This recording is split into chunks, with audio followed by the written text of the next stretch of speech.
Okay, we are moving forward to the next item of the agenda. Okay.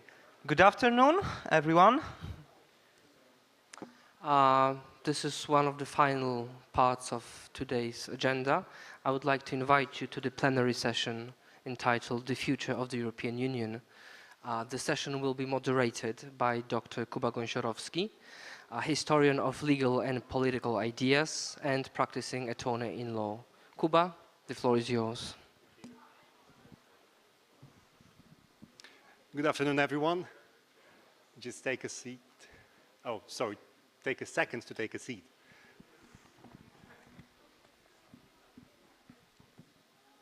Okay, I would like to start with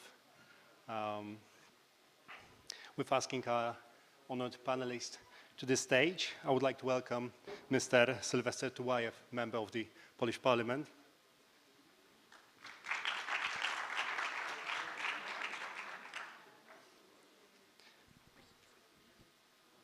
Then Professor Georg Milbrandt, a former Prime Minister of Saxony and currently a chairman of the board of Forum of Federations. Professor.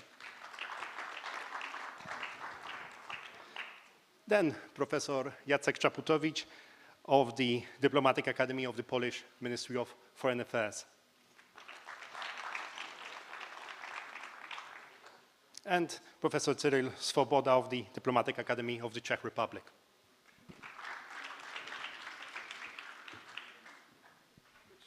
Please take your seats. Oh, I can sit in the middle, no problem with that. Please put your earphones.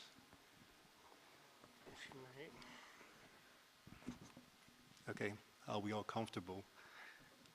I hope you're having a fruitful time here in Nowy Sącz. Certainly I have. I've learned to juggle with scarves and how to pitch my idea in an elevator, which was a wonderful experience.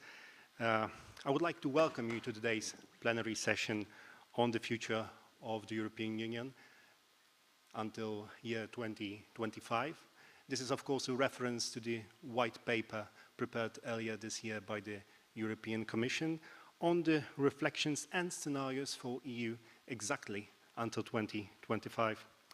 In the white paper, the Commission outlined 5 scenarios for the future of EU. The Commission is of the opinion that European Union is standing at the juncture of history and needs to decide which path to follow. For this purpose, the Commission outlined the following designs, and obviously without getting to any unnecessary details.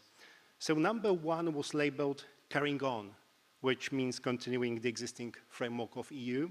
The second one named nothing but single market, which points to limiting the scope of the Union to being a continent-wide free trade area. Then number 3, those who want more do more, which is probably a little roundabout name for the old good concept of multi-speed Europe. Number 4, doing less more efficiently, the purpose of which is to focus EU on several key areas while disregarding others. And final number 5, named doing much more together, which means expanding powers, responsibilities, and resources of the European Union. As you can see, ladies and gentlemen, there is much to discuss, and to paraphrase a well-known line from the Game of Thrones TV series, certainly changes coming. This debate will be divided into 2 sessions. The first one with the experts, which will last approximately 1 hour and will be followed with a panel with young leaders. First, we will have a discussion and questions from the moderator with the experts, then followed by a question and answer session with the audience. So you're very cordially invited to ask questions in that part. So shall we begin then? My first question concerns the very reasons for having a European Union. So in the Commission's reflection paper on the future of EU finances, it is stated that at the heart of any debate, there should be a question about European added value. That is the benefits of having joint EU finances. I would like to make this question a little bit more general, so to make a question about reasons for having European Union at all until 2025, and to put it at heart of our debate. So the honor guests, what is and what will be in the year 2025 the European added value of the Union? In other words, from practical perspective, why do we need and what for will be needing the European Union? And I would like to ask Mr. Tułajew to start.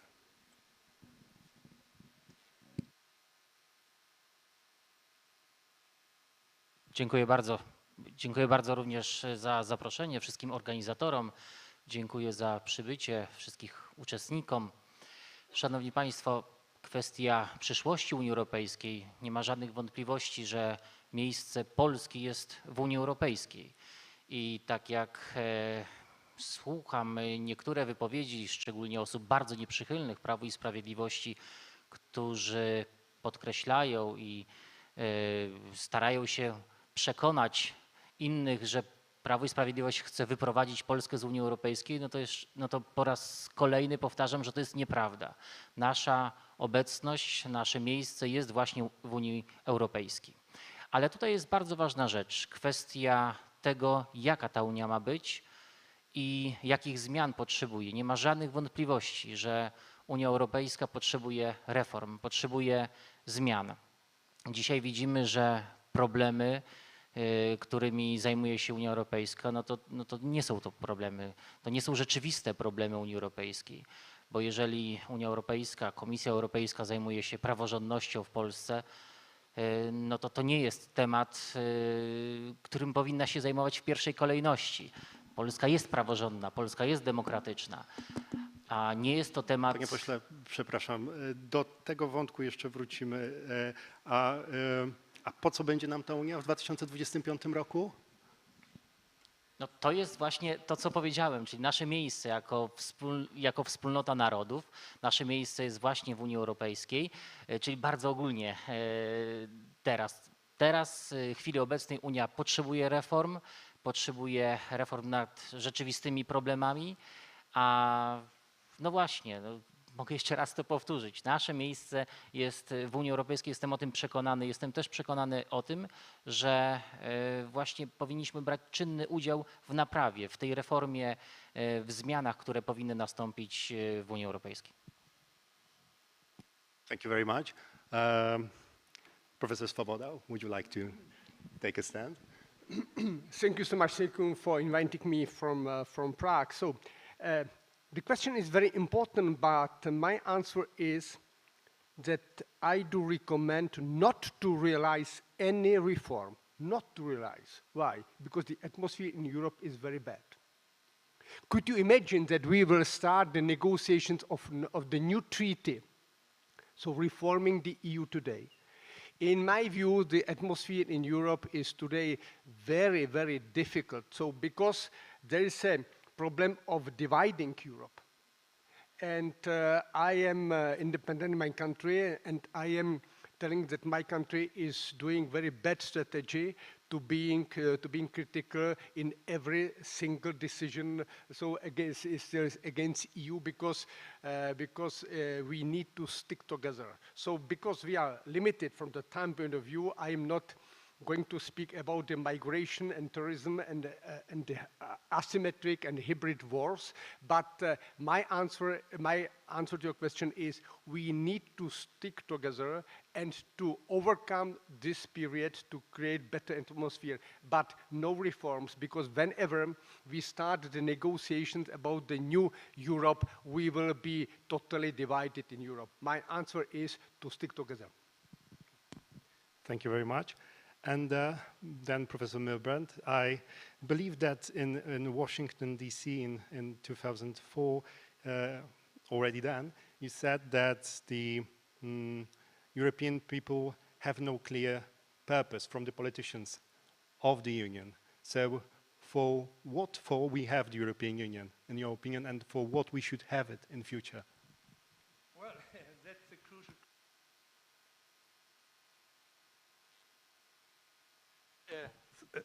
There's another one. I have plenty of. Okay. So, well, that is a crucial question. why do we have the European Union, and what is the purpose of this union? And if you look at some other forms of cooperation and of states becoming a union, let's say the United States. The first was external security. And in most of the countries, you need external security. Therefore, you want to have to be united, to be stronger. And I think, looking at the situation today, Europe, not only the European Union, but Europe as a whole, is surrounded by countries with problems, with crises, with threats. So I think that is the first objective I would put: security, external security. That means defense. Looking now to the United States, it is quite evident that the solution is not NATO, dominated by America and paid by America. That was the past. America has defended Western Europe for 70 years, and I doubt whether they will do it for the next 70 years, whether or not there is a president like Trump. All presidents before Obama and Bush had said it. Trump said it more aggressively. So we have to find a solution how to defend ourselves. That's the first question, which has to be met by the European Union. Second is internal security. Then we are talking about terrorism and big crime. We have not found a solution for it yet, which is a stable solution. We have some solution step by step, but we have not found a real solution for this problem because we are different states still concerning internal security. And that's the same we have it with migration. We pretend to be a union with no internal controls at the border, but then we had to be a union which is responsible for the outer borders. Then we need a common refugee policy, asylum policy, and so on. We haven't. We pretend to be, but we haven't the instruments. And the third is, for modern states, it's economic and social progress. It was hoped that by the common market alone, this was able. It has achieved something, the common market, but the next step, having a common currency, had not have such a success as we have seen. Within the Eurozone, Europe is more divided than before because we have not solved the problem of a common currency within the structures of the European Union in general and the Eurozone especially. And therefore, I think we have to first find a common objective for our union, which is still not a union, it's a community. How it was called before, economic community. It's not a union. Well, my interpretation is America is a union. The United States is a union. So we have to find what we want to do. And the second is, we cannot copy another federation or another union. We cannot copy the United States because we have no common people. We have European peoples, but not European people.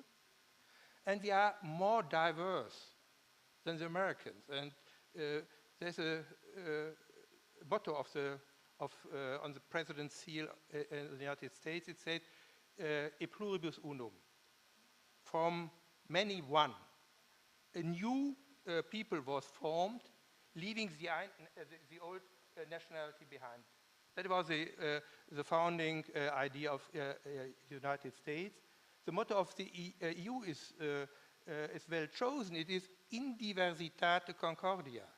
It means unity in diversity. So we have to build a union which allows the different European people, cultures, and languages to exist and form a union. And that is not done by copying the United States. It's more copying Switzerland or something like that. But I think in the end, we have to invent a new structure. And I think it's necessary to talk about it. When we know what is the objective, what is the final aim, then we are able to decide what steps in which order are necessary to achieve it. Of course. Thank you very much, Professor. We will come back to this issue. Actually, this will be one of my following questions. But before that, I would like Professor Czaputowicz to contribute.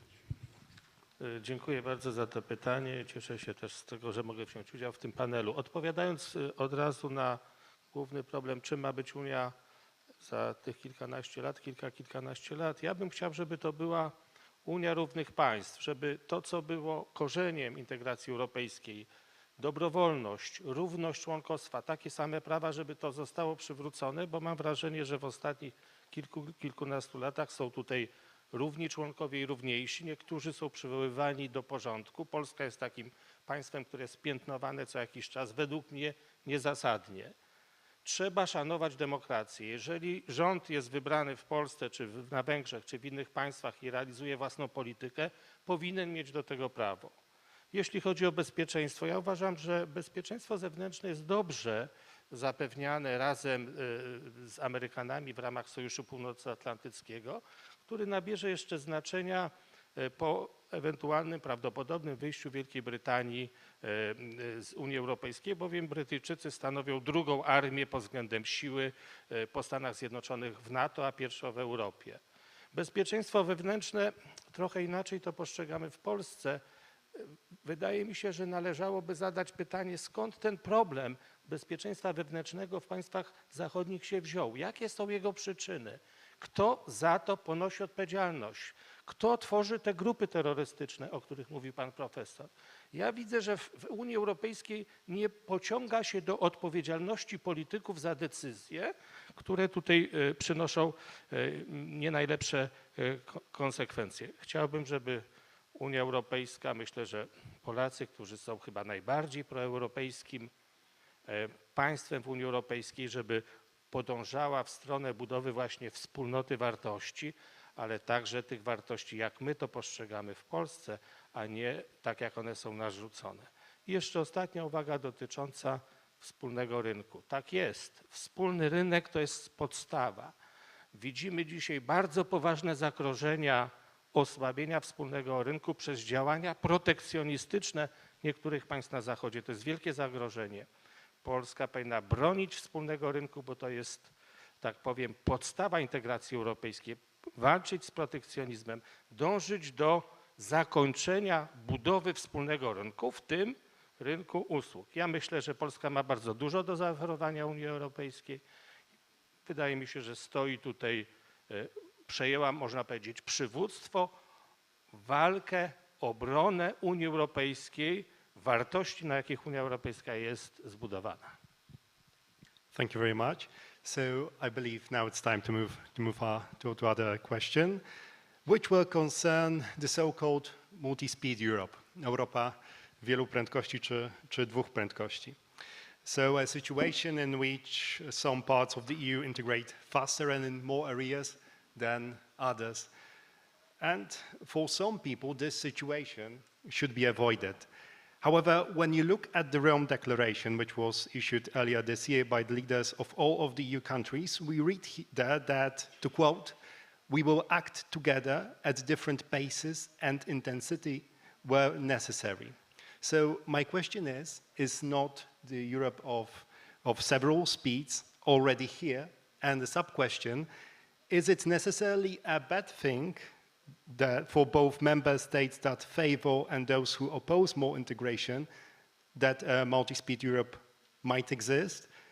Because after all, that's something I believe that David Cameron, for example, looked for in certain ways. And I would like Professor Swoboda to begin.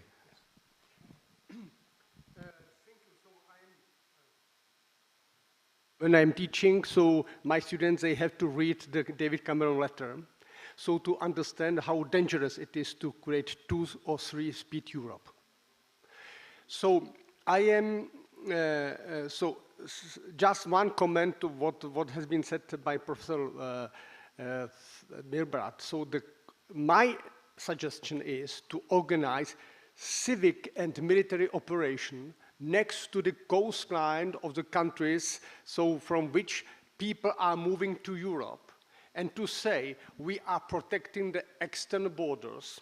So, and this is the scenario which is based on the Berlin Plus agreement, so we need NATO and EU, and to say to every single country, we are ready to help you economically, so financially, so if you accept the military presence in the sea to protect the external borders. So, but inside Europe, we have to take responsibility and to share responsibility. I am ashamed of the policy of my country being against, because the decision of the responsibility is a common responsibility. Back to your comment.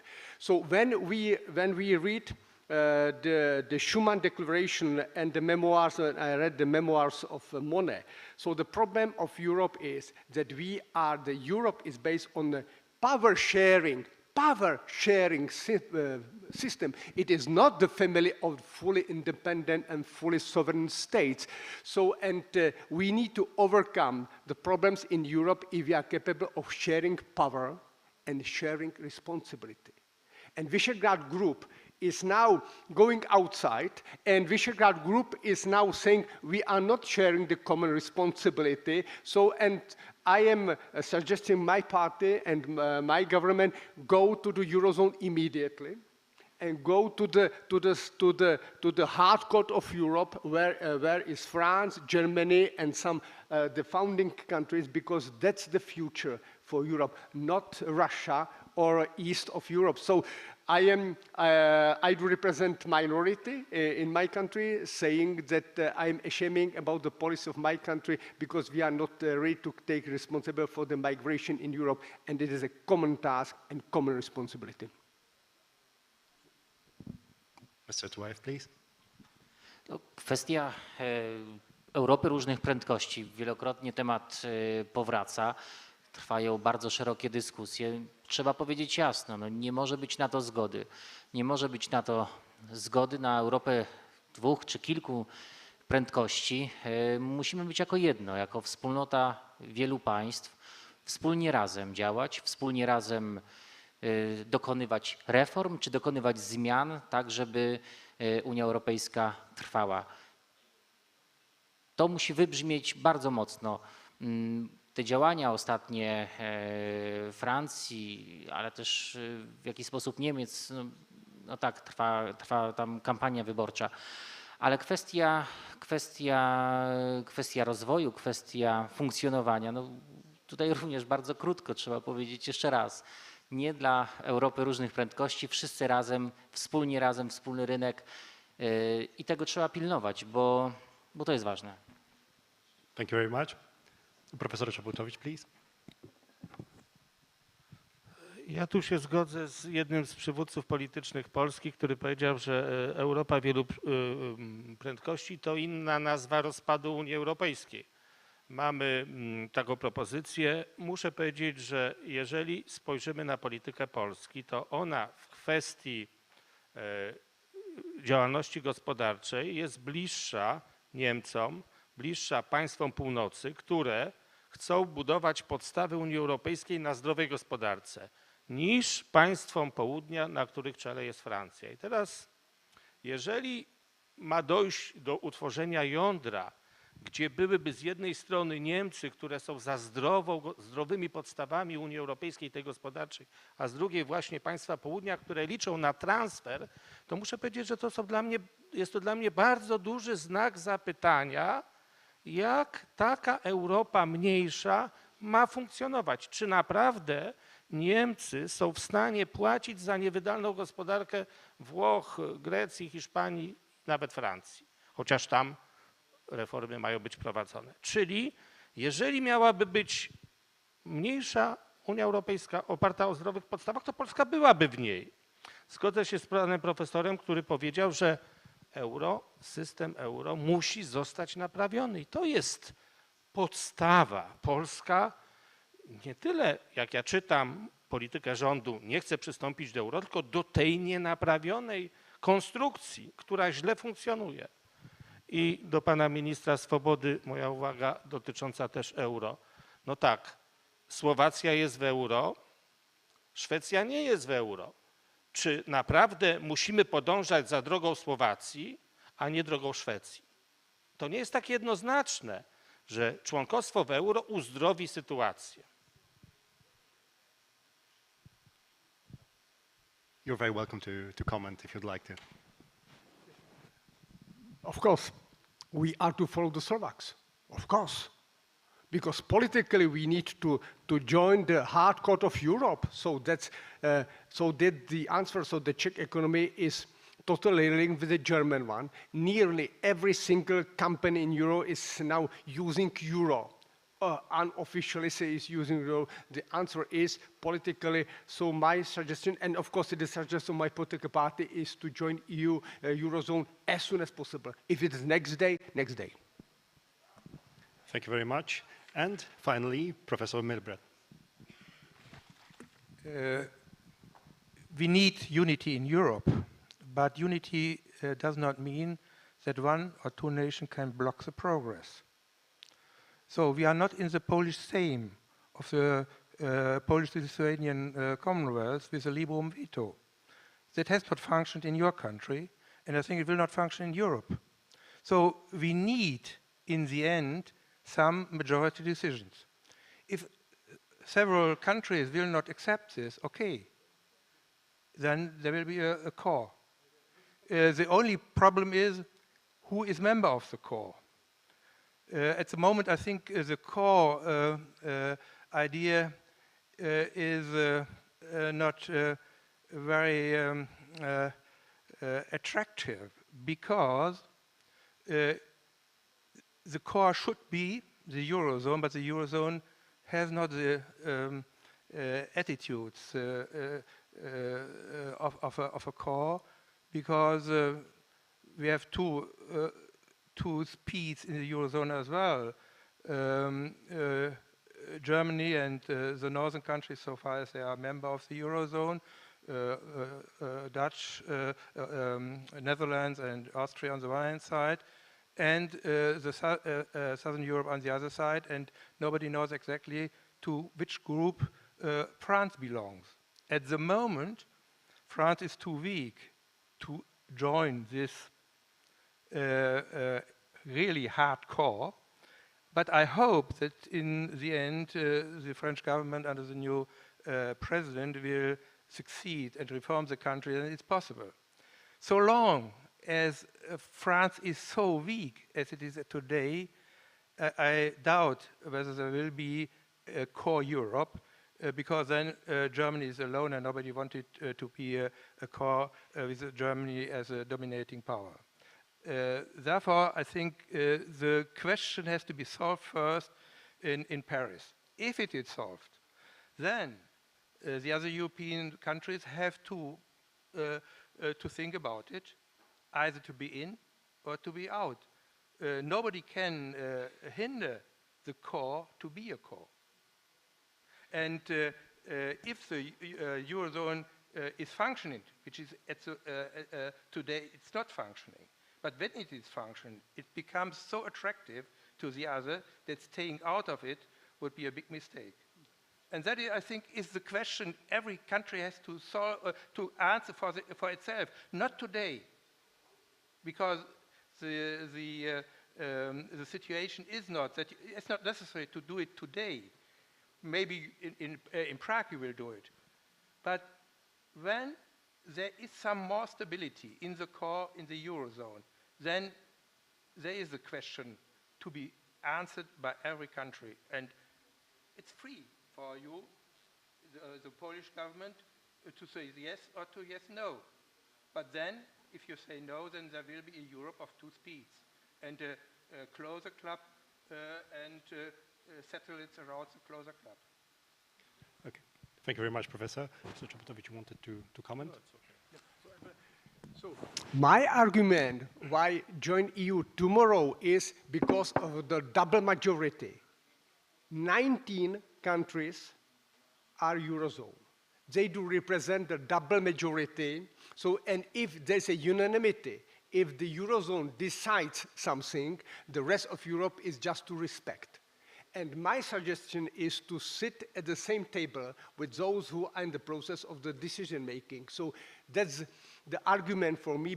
So I do understand your political comments, but 19th, when UK is leaving, so the common sense is leaving Europe, and the UK was the only country which were not to join Eurozone, and it was a very fully respected country because the size, because of power of UK. But in the future, the Eurozone will be totally dominating element inside Europe. So that's my recommendation. No, but you know, 19 countries, they do represent the double majority, more than 65% of the population, more than 55% of the EU member states. That's the reason. Okay. If I just made, jeśli mogę dodać do tej dyskusji, bo tutaj z panem ministrem Swobodą się o tyle nie zgadzam i jestem po stronie pana profesora, że to jest tylko jeden z wymiar przynależności do Unii Europejskiej. Oczywiście bardzo ważny, wspólna waluta, ale przepraszam bardzo, tam nie ma jedności. Czy ta jedność wypracowana w ramach eurozony będzie na modłę państw Europy Południa, takich jak Grecja, Włochy, Hiszpania, może Francja, czy takich jak państwa północy? My tego nie wiemy, nie można tego wypośrodkować. Ja widzę podział w Unii Europejskiej na państwa stojące na zdrowych ekonomicznych podstawach, do której należy Polska, Szwecja, Niemcy, Holandia, Austria, Finlandia, państwa o kulturze, można powiedzieć, właśnie takiej ekonomicznej, północnej, a z drugiej strony państwa, które no, jakby łatwo się zadłużają. I ten podział przebiega inaczej niż na państwa należące do strefy euro i nie należącej do strefy euro. Gdy strefa euro będzie naprawiona, będzie funkcjonować, będzie zupełnie inna alternatywa. Spójrzmy na to w ten sposób. Mr. Dwyer would like to add something or comment? So I believe, if you would like to add something, Professor. No, I'm speaking too much. Okay, so I believe that's the right moment to move to the other question, which will concern European Union and democracy and the sense of disconnectedness between the European institutions and the citizens, which certainly is in place. So when you take, for example, a look at the American Constitution, the genius of its architect, James Madison, was how he stressed the importance on basing the US federal government on the direct relationship with the people, less than with the states. And Henry Kissinger observed at some point that from a historical perspective, a unity is never achieved only by bureaucratic or administrative bodies. So my question is, what should be the future EU's approach to the issue of legitimization, in particular democratic support? Should European Union have more directly democratic-based institutions? And in yes, then perhaps what institutions and to what extent? And would that expansion not lead to expansion of powers of the European Union institutions? And I would like Professor Milbert to begin. The institution we have today are the institution more or less of the European Economic Community in 1957, more than 50 years ago. If you want more than I would say a customs union or a free trade zone, even if you want to have some common market, where you're not talking about custom, but talking about equal playing field, then you need some more authority in Brussels. And if you're talking about security, you need a lot of authority in Brussels. That means rebuilding of the Union, rebuilding of the institutions. Then we need a real European Parliament, not a parliament which gives some advice, but which elects the government. Or we need a president who is elected directly with a lot of power. If we want this, because of security reasons, we have to say yes to centralization. In politics, it's, most questions are either or, not as well as. Politicians like as well as, because they don't want to choose, because you can make someone unhappy, but we have to choose. Do we want a strong Europe? Well, I would say not only for defense reasons, but only for being a player in the world on equal level with China, India, or North America, US especially. Then we need more authority in Brussels. If we don't want, if we want to be some states who only want to improve their economic success, their wealth, then it's not necessary. But the result is then we are out of politics in Europe and in the world. And I would like to come back to the question of NATO. NATO is strong so long as America is willing to be the leader and provide security. It's not provided by European armies. But I doubt that for the next 70 years, Americans did that for 70 years, that for the next 70 years they will do it. And we see that there are different interests between America and Europe. And therefore, we have to decide whether we want to defend ourselves, maybe against Russian aggression. If we want it, then the structures we have today are not able to fulfill it. And that means not only centralization, but at the same time, democratization. But that is not so easy, because we are not one people. We have not one language. For democratization, you need one public, for instance. So therefore, I think it's not only a copy of America to adopt a modernized American constitution for Europe, but we have to invent a new system of power sharing with centralization for those things which are necessary, but for decentralization for all those which is not necessary. For instance, having a common agricultural policy is not necessary. For instance, there's a lot of political fields which are now regulated by Brussels, which are not necessary, which, if you want a more decentralized Europe as a compensation for centralization, for instance, security measures. But therefore, this subject we have to discuss and to solve or to vote on it, and then we find the way to get to the objective. But what we are doing now is, we are not talking about the final objective. We are talking about day-to-day business and day-to-day trouble. And that is not enough. Mr. Dwyer, would you like to comment on the topic of democratization, of lack of problems with democratic legitimization within the European Union? Tak, jak najbardziej. To jest temat, który bardzo mocno łączy się z pierwszym pytaniem, właściwie z moją odpowiedzią.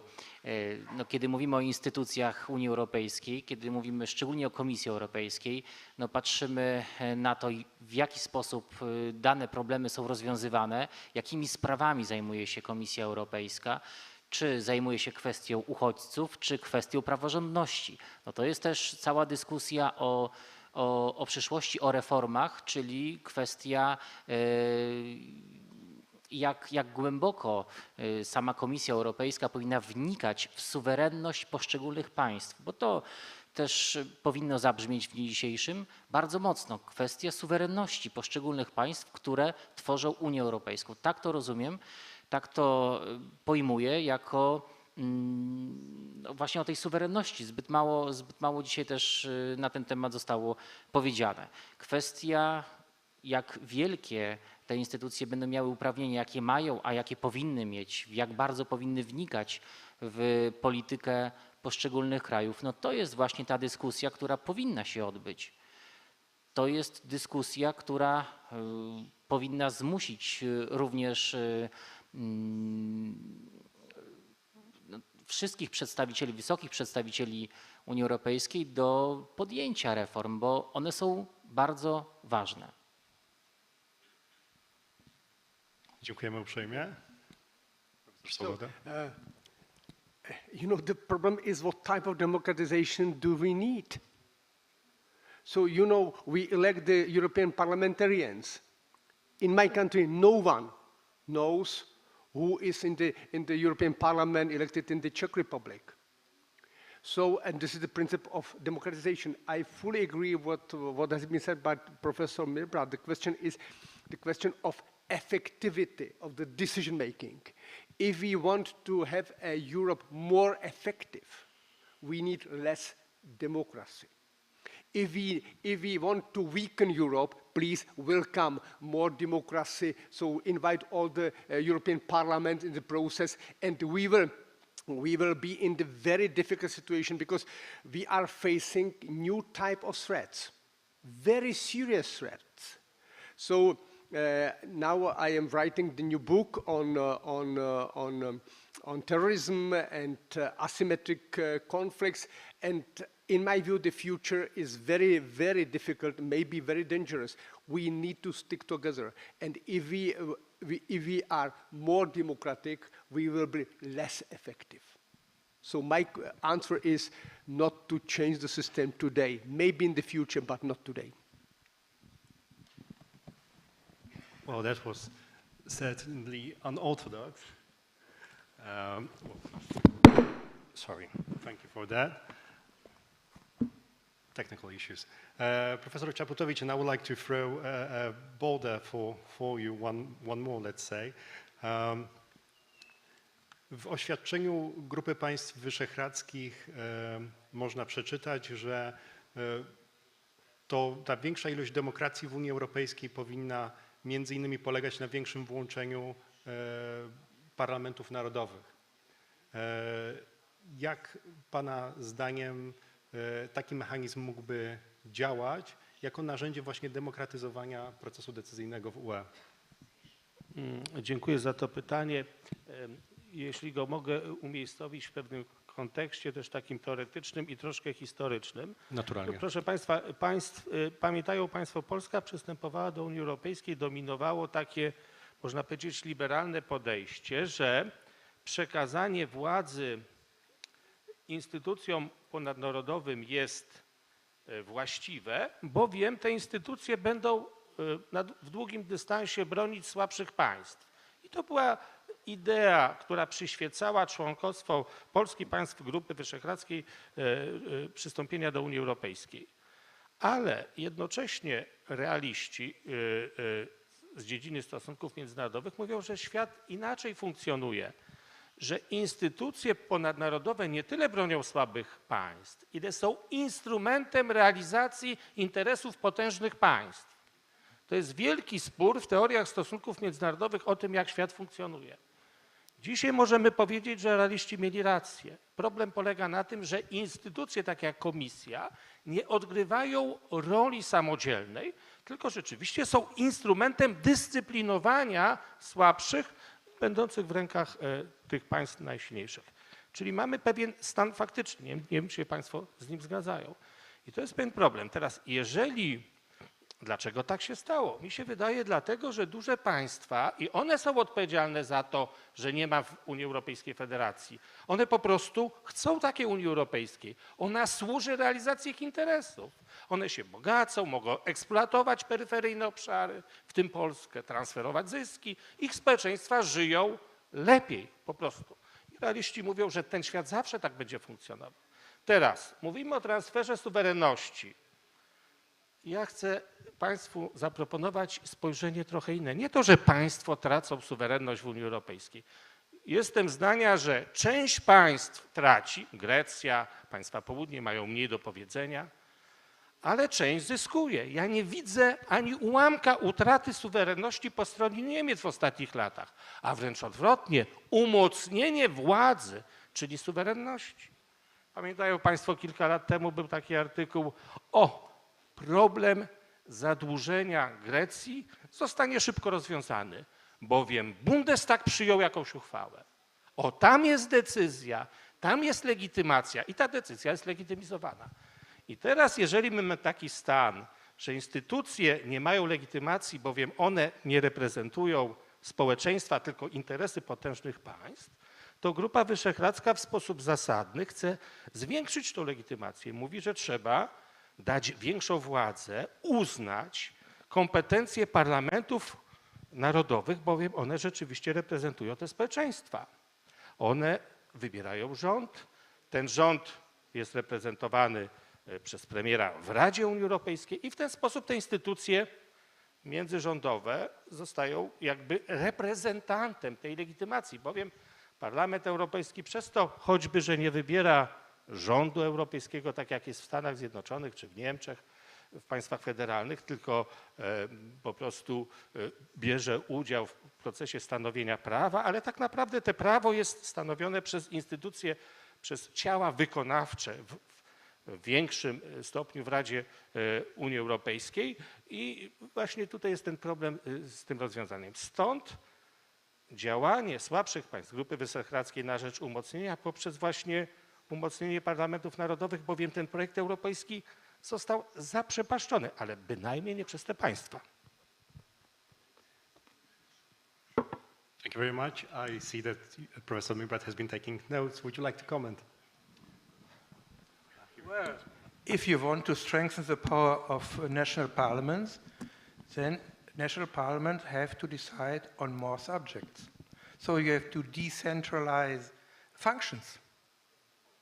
Well, I gave you an example, agricultural policy. There is no need from the European perspective to have the same agricultural policy all over Europe.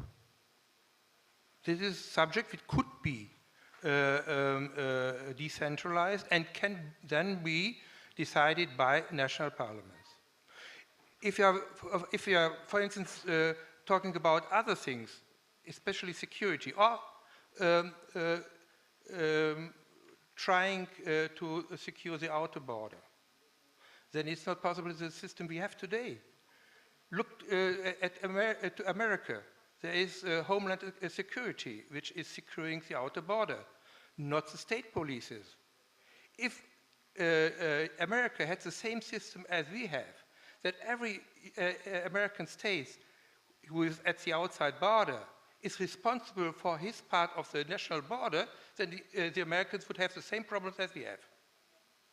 So if you want, for instance, to have a passport union, you need a central authority who has the power, the means, and the money to do the job. Or you think that is too much, then in the end you have to re-establish internal borders. That is the only possibility for a nation to secure internal security, is to defend their border, but that means border control within Europe. Coming back to the Eurozone. Of course, if someone borrows money from someone else, the creditor has more to say than the borrower, because the creditor is not obliged to give you money. If you go to a bank and borrow money, then you give some sort of sovereignty to the bank, or you have to leave it. no debt, no borrowing, then you are independent. That is a problem in the Eurozone, that at the moment there is no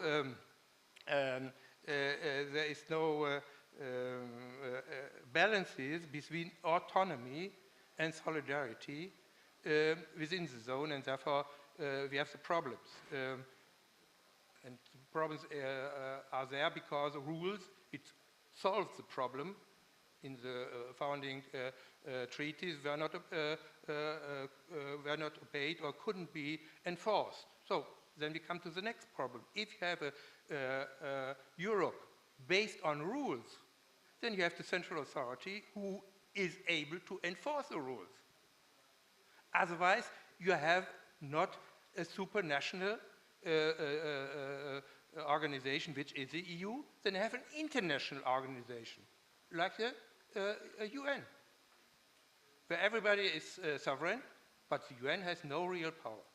So that is what we have to decide.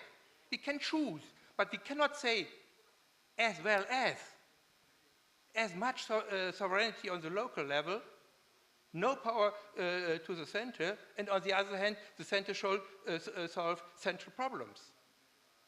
What we can decide on is what is must be centrally done, and that could be nationally decentralized, managed.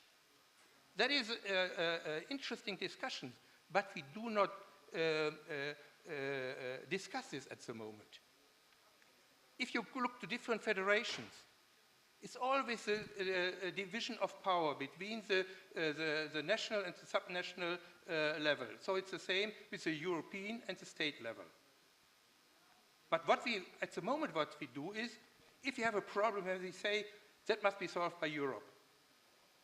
It could be solved by yourself, but politicians say it has to be solved by Europe. And on the other side, they say, Europe is always interfering in our policy. And when we want to have money, we say Europe had to pay it. But when we have to share the common bill, then people say, no, we have not ordered it. So we have to be honest when we are discussing these problems. Thank you very much, Professor. Gentlemen, would any of you care for a really, really, really short comment on that? No? Thank you. So before we give... Oh. Może, jeśli pan pozwoli, panie przewodniczący, tutaj Proszę się uprzejmie, pojawia profesorze. wątek niemiecki bezpieczeństwa. Nie pamiętam, ale zdaje się, Przepraszam, ale tak strasznie króciutko. Tak. Badania opinii publicznej w Niemczech. Czy Niemcy jako społeczeństwo są gotowi przyjść z odsieczą zbrojną państwu, które jest zaatakowane przez Rosję, powiedzmy państwu bałtyckiemu, czy któremuś z państw bałtyckich, czy Polsce? Bo zdaje się, że ta gwarancje bezpieczeństwa ze strony Niemiec, one nie mają takich podstaw ugruntowanych w społeczeństwie. Natomiast jest bardzo wiele głosów o wielkiej przyjaźni niemiecko-rosyjskiej. Tu jest ten problem dla tych państw, które leżą między Niemcami a Rosją. Professor? So being extremely brief, so my question is, if Visegrad Group is right, why the Visegrad Group positions are not supported by the majority? I think the Visegrad Group is wrong. So that's why we are not supported. So we have kept our position more than 1.5 years, and still we are isolated. This is very important argument that even the Baltic states, some smaller states, they are not joining the Visegrad Group, saying that Visegrad Group is right, because I think that Visegrad Group is wrong. Thank you very much. And again, before we give the floor to the audience, one really short question, and I would like ask the panelists to provide a brief answers. This one is connected with Great Britain. Winston Churchill said, that was before the Second World War, that Britain is with Europe but not of it, that it is linked but not combined, and interested and associated but not absorbed. Reflecting on that description of relationship between EU and Britain, how will the relationship of the future Europe and Britain develop? Professor Czaputowicz. So there is a lot of, znowuż przepraszam, Proszę Państwa, jest to zasadnicze pytanie, dyskusje na temat Brexitu trwają, warunki są ustanawiane przez obie strony, w sensie Unia Europejska i Wielka Brytania. Polska stoi po stronie i zajmuje wspólne stanowisko z innymi państwami Unii Europejskiej, ale trzeba też powiedzieć, że na pewno jest to duża strata dla Polski, bowiem Wielka Brytania była sojusznikiem w tych głównych kierunkowych sprawach. Po pierwsze, zakończenie wolnego rynku, swoboda przepływu, 4 swobody przepływu, w tym swoboda przepływu usług. Po drugie, właśnie bezpieczeństwo, najsilniejsza armia. I po trzecie, wyczucie spraw geopolitycznych, pewnego zagrożenia, pewna nieufność do działań przywódców rosyjskich w dniu dzisiejszym. Dlatego na pewno jest to duża strata dla Polski, a także dla całej Unii Europejskiej, jeżeli Unia Europejska straci tę geopolityczną perspektywę. Thank you very much. Professor Milbert. Well, I regret that the Brits leave the Union, because the Union without the United Kingdom will be weaker than the Union with it. They have decided and we accept it. But I doubt whether there will be a very good relation between Europe and Britain because of the divorce process. I think in the end there will be a hard Brexit, because you need on the European side all votes for a new agreement, and I cannot see it in the short run. So there will be a hard Brexit, and that means that Britain will drifting away, not on the map, but economically and mentally to America or to the wide colonies like Canada, Australia, and New Zealand. I fear, I'm not for it, I fear that that will be the future if the discussions or the negotiations between Britain and the EU are going as they are going in the future as they are going in the past, because I see really no solution. Thank you very much. One moment, profesor Swoboda. Panie pośle, jak pana zdaniem mogą się ukształtować relacje między Unią Europejską a Wielką Brytanią w przyszłości? Pamiętamy dokładnie ten czas, kiedy Brytyjczycy decydowali. To rzeczywiście zastanawialiśmy się, jaką ostatecznie Brytyjczycy podejmą decyzję. Okazało się, że no to właśnie opuszczenia Unii Europejskiej jest to decyzja zła, ale ją szanujemy. To jest decyzja suwerenna Wielkiej Brytanii. I to jest właśnie główny teraz temat, główny problem, którym powinna się zająć, którym zajmuje się Unia Europejska, ale właśnie w jaki sposób ten cały proces będzie wyglądać, jak ostatecznie ten rozwód będzie wyglądać. To jest najpoważniejszy problem i najważniejsze zadanie. Ja uważam, i tutaj podkreślamy to wielokrotnie, kwestia Polaków, którzy tam pracują, którzy tam się osiedlili, no to jest bardzo duży problem i bardzo duże zadanie. Ale no właśnie, jak ostatecznie to będzie wyglądało, no to jest najważniejszy i jeden z głównych, zaraz po uchodźcach, główny problem Unii Europejskiej. Thank you. And So Swoboda. just 3 comments. One is about the polls, so in the UK. So when you read the Cameron letter, please read it. So this is the argument number 2. Speaking about the inner migration, the UK was against the inter-migration, against the Poles, the Czechs, the Bulgarians, the Romanians. So now we are saying that in the process of negotiation, we will protect the Poles, the Czechs, the Romanians in the UK. So my prediction is that there will be something like privileged partnership, because Theresa May, she was deeply convinced that she could win the new elections, asking more power for hard Brexit. The result was that she lost the majority. One argument. The second argument is that if UK, this is my comment, if UK is outside, the UK will lose the Northern Ireland. because the Irish island is not to be divided by Cyprus.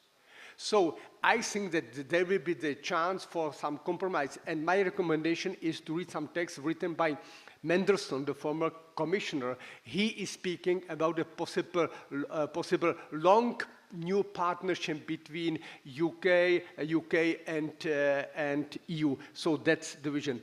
And very last argument, I was on the plane in the date of the Brexit, flying from Paris to London, and I sat next to British citizens, and I asked them about the Brexit, and they said we voted for Brexit. And my question is why? And it was a couple, man and woman, and they said, we hate Cameron. So they didn't know anything about EU, just they hate Cameron. So this is also arguments for leaving EU. Yes. Thank you very much. Okay, and I believe that now we can have around, well, that's a lot. We will have several questions from the audience. Let's make it 3. Perhaps we can have 4. Okay, let's take 3 for the moment, and please give the questions in the raw, and then we'll answer them jointly. And please state who you are and at whom are you directing the questions. So let's go. Önder Canveren from Turkey. My question is to a professor from Czech Republic. Freedom House criticized the Central and Eastern European countries due to their illiberal directions, rising Euroscepticism, xenophobia.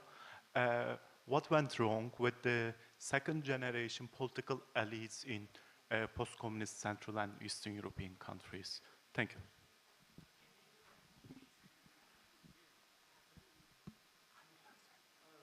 We'll then have the second question now, and then answer them. Hello, I'm Ciprian from Romania. I was eager to say something because it was really tough to just sit here and listen to you. And I'll start from the back, let's say. I think we are thinking too much of why we should negotiate with Great Britain and how this Brexit should be harder or easier. But we are not asking why it happened. And this is a question for all of us. We are sitting here, youngsters, and asking, what are you talking about? You are the leaders there, and you should represent us. And still, we are sitting here and arguing, what are you talking about? What is going on? We are talking about armies, about fights, about all kinds of things, and nobody focuses on education first. Romania is for more than 10 years within NATO and the European Union. Sorry, what's the actual question? Well, what is going on, the real thing? Because I've seen that leaders are having their own agendas and their own motivation rather than educate the others and having people aware of what is going on. Okay, and at whom is that question directed? For all of them, because I've seen that there's a debate among them and it should be a ground to take decisions and listen to the others. We are not asked about anything yet. Sorry to kill this one off. Okay, and the third question, please. Good afternoon. My name is Alexandra. I come from Poland, and I have a question about youth policies and the future market development and the place of women, which you see in the future development of EU, and if we should treat the composition of this panel as self-explanatory or maybe not. Thank you. Okay.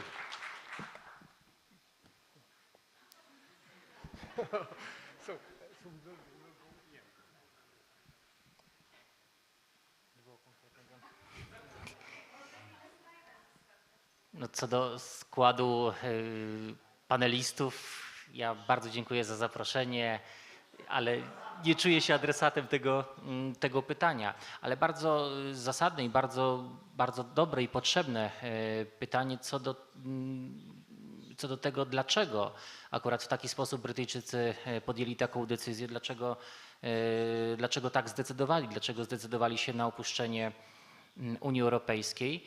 I w tym kontekście no, to jest to, o czym ja cały czas powtarzam, czyli kwestia nie tyle edukacji, co kwestia pewnych zmian, pewnych reform dyskusji o tym, co jest niezbędne, co jest potrzebne, żeby naprawić, żeby ten obraz Unii Europejskiej był inny, był taki, gdzie właśnie wszystkie suwerenne kraje będą mogły jasno powiedzieć, tak, tutaj te nasze interesy suwerennych państw są realizowane i Unia Europejska zmierza w dobrym kierunku. Niestety tak nie jest. Niestety tak nie jest, bo nie są rozwiązywane rzeczywiste problemy jak Brexit, jak kwestia relokacji uchodźców, a są realizowane i są niby rozwiązywane, no ale to nie są problemy. To nie są problemy, czyli kwestia praworządności w Polsce, kwestia innych tematów, które nie powinny być podejmowane. Tak jest moje zdanie. Thank you very much. So my answer to your question is that, so we are speaking about the real problems. Brexit, security, so we are speaking about the real problems of Europe. They are very serious, very, very important. So the question, why? Because it is a question of political unity or integration or disintegration of the EU family. This is one problem. Second, the question of education, I do not understand you, because, so speaking about the education, you have plenty of opportunities even coming for Armenia, so you can study everywhere. There are so many possibilities how to finance, how to support your school programs everywhere, even in my country. If you want to join my diplomatic academy, you are also welcome. Of course, we are ready to help you, of course. So education, in my view, is not a serious problem today in EU. The problem is security. Inner and external security. And what is linked with is the question of unity. So the two problems are very serious because they are also dividing inside Europe. Education is not the problem. Well, so far as I see it, the Brits are leaving the EU because of money. They paid more than they got. Second, they wanted control of internal migration. Second, Brits thought that Brussels is responsible for all evils in the country. And fourth, a weak national leadership. So I think only a net contributor will exit the EU, not someone who is getting money. So there are only a few who are among them, and those countries will not at the moment exit the EU. So I think the rest 27, that is minus UK, is quite stable. Migration is a big question. And I'm not talking about external, I'm talking about internal migration and the social welfare state. The differences between the social welfare states in the EU, I think that has to be solved in one way or other. You cannot allow a migration into the welfare state. You can allow a migration into the labor market, but that is not a clear thing at the moment, and therefore I think there is no possibility for agreement with the Brits. The Brits don't want to pay money, or not more money, and they don't want to lose control of migration. And therefore, there will be a hard Brexit. Because they under the rules of the EU, they cannot be member of the common market any longer. So they are outsiders and have to have a trade agreement with the EU. That takes a lot of time, I would say 10 years or so, minimum. And therefore, they will not be very close to us, and that is a disadvantage not only for Britain, but for the European countries as well, so far as they are exporting goods. On the other hand, there are a lot of countries in Europe who are very happy that the Brits are out of the Union, and that there will be some trade barriers. The Southern Europeans don't want British competition. So I do not think that they will agree to some sort of compromise. and you need 27 votes for an agreement with UK, and therefore I think there will not be an agreement in the short run. In the long run, maybe. A second question was education. Education is for me a typical national question. Every country has to solve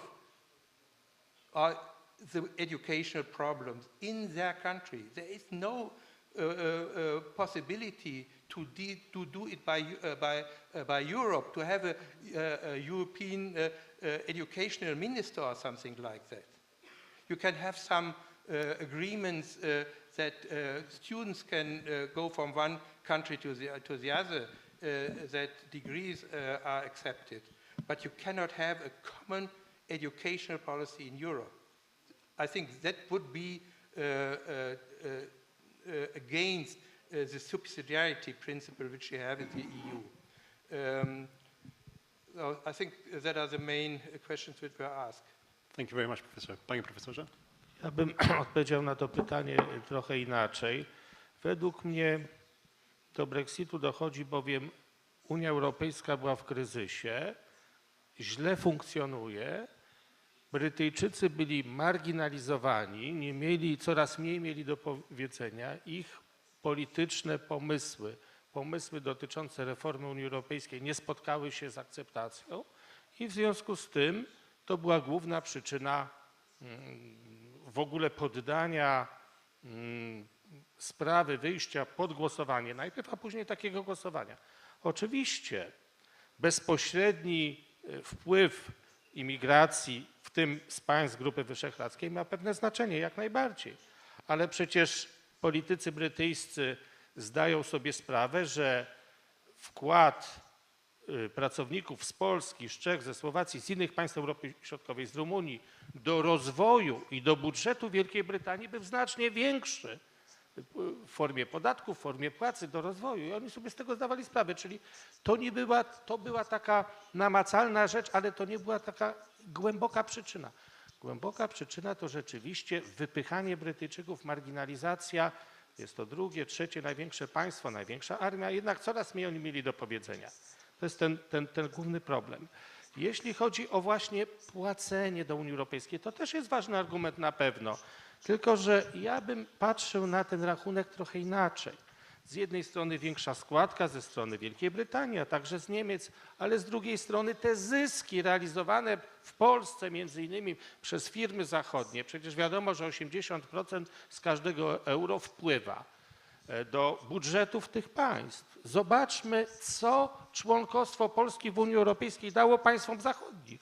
My mamy kilkanaście miliardów rzeczywiście bardzo ważnych funduszy strukturalnych, ale mamy ile? 70, 80 miliardów jest realizowanych przez firmy zagraniczne i te pieniądze odpływają z Polski. Wielokrotnie więcej, czyli bilans finansowy się tutaj zupełnie inaczej rozkłada, jeżeli my uwzględnimy całokształt, bo przecież te fundusze strukturalne, te pieniądze, one miały nam nieco zrekompensować to właśnie, że my będziemy eksploatowani, jesteśmy eksploatowani przez firmy zachodnie. Te problemy z ustanowieniem podatku na banki zagraniczne i polskie, czy też na te duże sieci handlowe, one są znane powszechnie. Jest tutaj bezpardonowa walka o te pieniądze, prawda?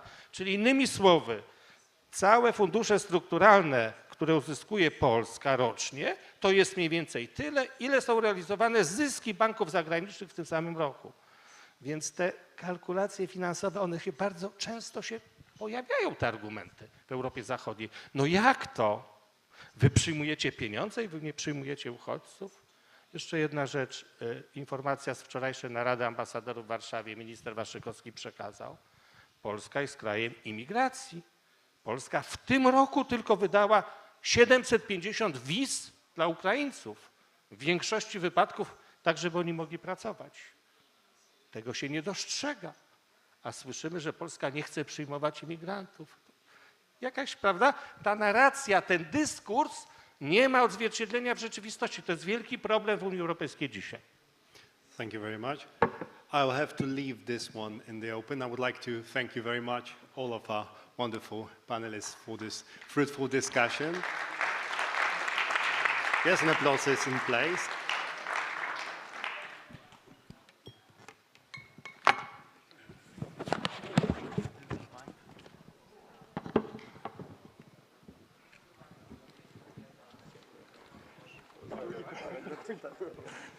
See you in Prague next time. Yes, I hope. Maybe you come to this. Because my cottage is next to this. I would like to ask you all to stay in place. We'll have another short panel coming up ahead.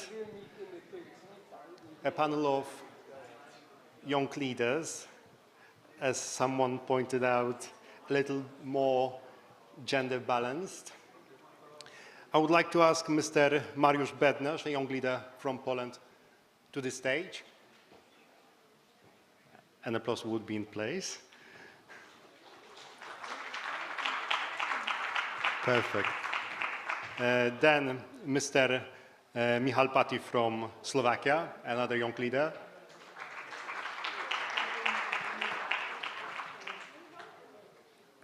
Mrs. Lenka Szwancarowa, a young leader from Czech Republic. Or is it Czech already?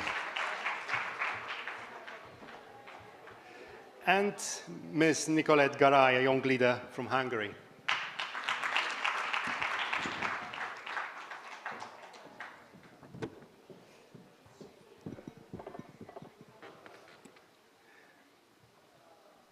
Okay, I believe that none of you are acting officials or politicians, are you?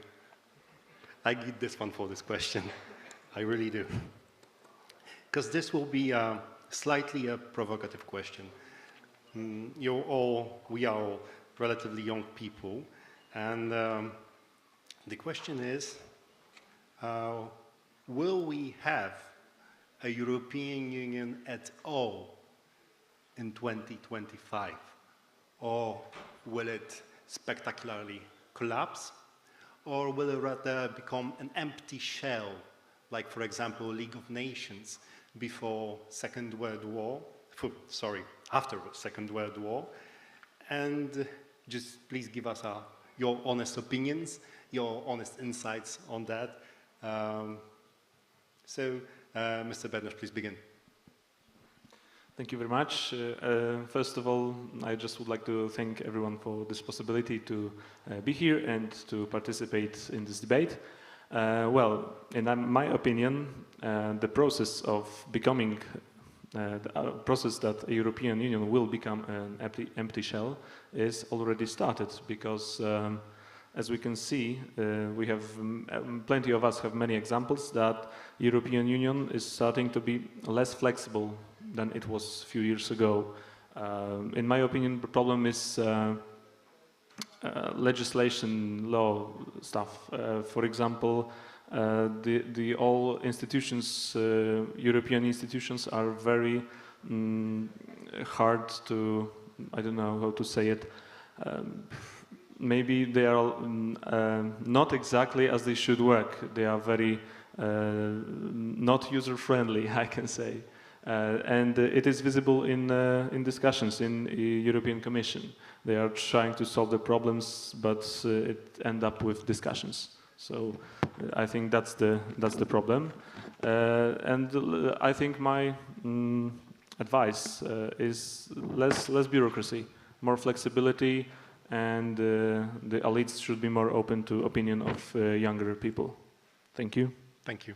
Mr. Pati, would you like to comment on that? Will we have a European Union at all in 2025? I believe that we will, because I think that problem nowadays is that European Union is not functioning like we think it should function, because it doesn't have the power to do big changes in the society. And it is the problem of national sovereignty, that we cannot, we don't want to take the European Union to take part of our sovereignty to solve the problems more efficiently. Okay, thank you very much. And ladies, Ms. Szwancarova first, please. You've got the microphone right there. This time I would like to stick to this one. So hello. It is a great question.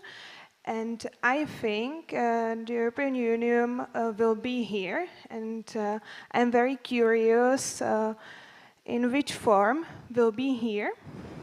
And now European Union is in a crisis. You know, there is Brexit and migrant crisis.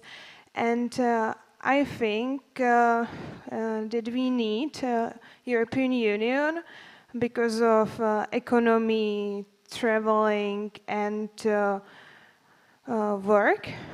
And yes, European Union maybe need some reforms, but I hope so that the European Union will be here. I guess we all do. Ms. Garay, please. Okay. Even though I come from Hungary, I share a very optimistic vision in regard of the future of the European Union. So I think that we... Totally no idea what you're referring to. So we always take things very granted. Like the European Union, in my opinion, is a great success. If we look at the historical developments, we cannot really argue that it's not a good cooperation, it's not a good form of cooperation. However, indeed, we have certain issues and crisis periods, but every kind of union, every kind of nation state in itself has its ups and downs in history. And we are just entering into another problematic period of time. However, I also believe that we are at the moment in a changing international environment. We're experiencing changes probably in world order due to different issues and happenings which are surrounding us. Like, for example, you mentioned like Brexit, populism, nationalism, terrorism, spread of those things. And actually, I just would like to add that probably I believe that because in the future there will be a huge difference in connection with leadership style, because our generation, we have a slightly different mindset than those people who never experienced the so-called Erasmus spirit. You know, we are the generation who could be more open-minded and who could have different visions and probably could be more tolerated towards each other when we become a leader someday. Perfect. Thank you so much. Mr. Bednash, I believe, wanted to add something. Yes, just one thought that came to my mind. In 2025, most of us will be in this age that we probably will be in charge. So if we want Europe to succeed, European Union to succeed, if we want European Union in 2025, it will be our job to keep it running. So just a thought. Thank you. This time it's me. Thank you very much. This time let's make it more seminar, more condensed story. So if we could welcome, for example, 2 voices from the audience on this topic. If anyone wants to take a stand, you're very much invited to do so. Are we going to have 2 hands in the air? We do. Okay. The gentleman in the blue suit. Will the EU survive? Hello, I'm Dorian. I'm from Romania. From my point of view, I think that the success of this project, the European Union, will continue if nations will give apart the personal interest over the European and all of us, all our interests combined. So I think in 2025, as our colleague said, the European Union will be united, but it's up to us to leave the egocentrism beside and see the common objectives of the Union.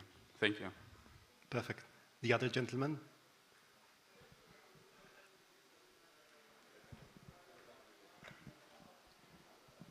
Hello, my name is Christian, and I would rather make a comment for the previous professors who are here. I think it's rather a shame that they are not here listening to the voice of the youth. Thank you. Okay, any?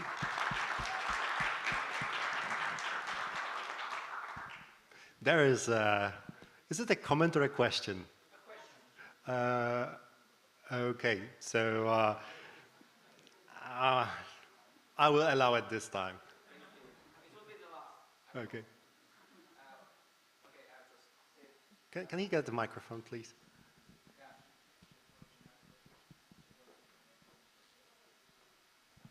Thank you for the chance of asking a question now.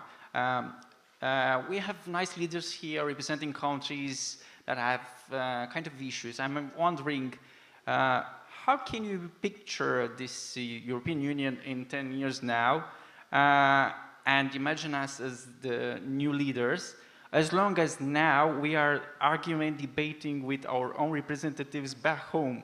How can I trust, how can I imagine that the European Union will still exist in 10 years if I don't have the chance, or I have to debate now with our leaders? What's the premises to build on? How can we dream of something that we are debating about now? It's about decisions now, not in 10 years. We can dream that we can fly in 10 years, but now, what are you doing back home now? So after all, it was a comment. Would any of you like to add something in that regard?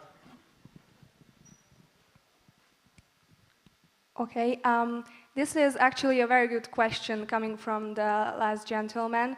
Well, I think exactly this is why we are here, to exchange our ideas. What can we do? What can we do as young people sitting in this room?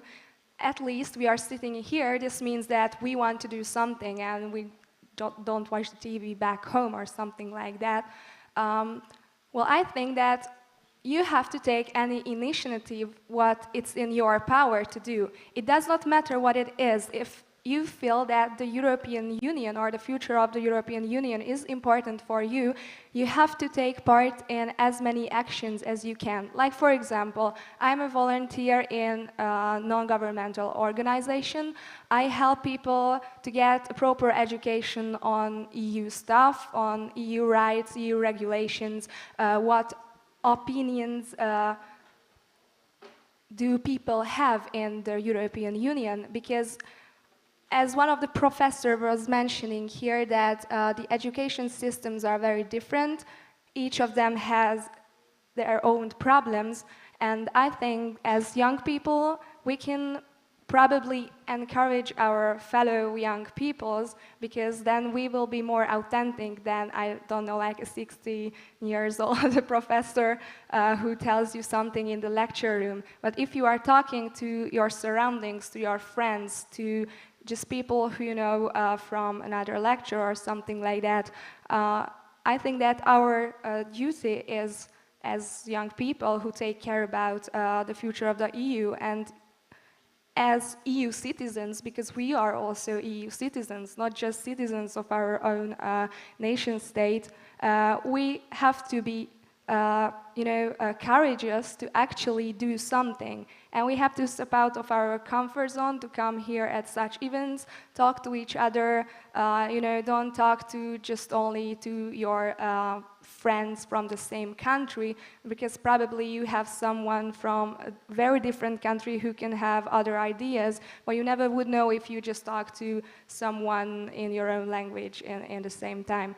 So I really would suggest, like, if you are interested in certain topic, you should find, some way how you can improve the general understanding of the public in your country, or just to help other people to develop an interest towards issues, because this is another important thing, that a lot of people are not interested in European Union issues, and they just take granted whatever it's delivered to them. Thank you. I really like how you interact here. So if we ask the question about the survival of the EU, and it's time to move to another issue. So assuming that European Union survives until 2025, this will connect with a question that I asked to the experts. What you young people will need, or we young people will need the European Union for in 2025? And I believe that we might perceive things differently and see different problems. Youth unemployment in certain European countries, for example.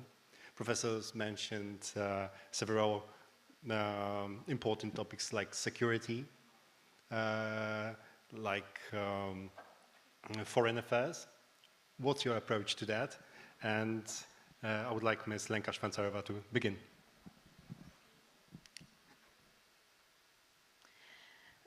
So I must agree with Professor about security and foreign policy. And then I think young people will need European Union because of economy and of course traveling and education, because we can study in foreign country and of course about labor and work because it's important. And we will need European Union to cooperate between countries, and we should work on it about cooperation for future EU. Thank you. Mr. Patti.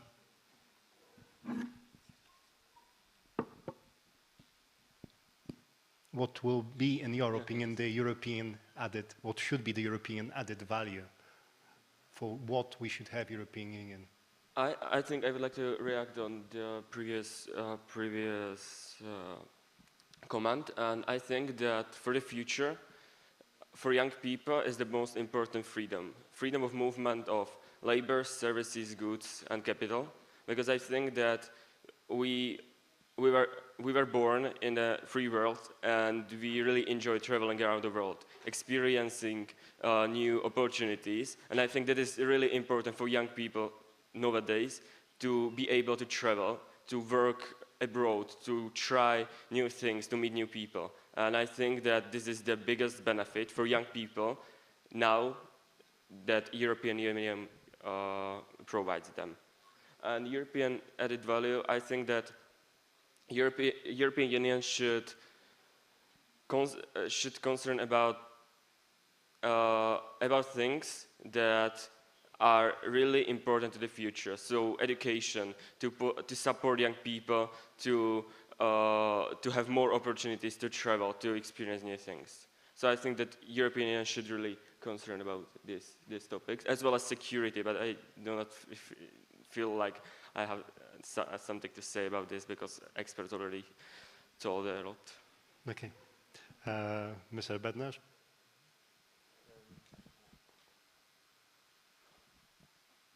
I consider European Union in 2025 as an efficient platform of communication between all independent particular states.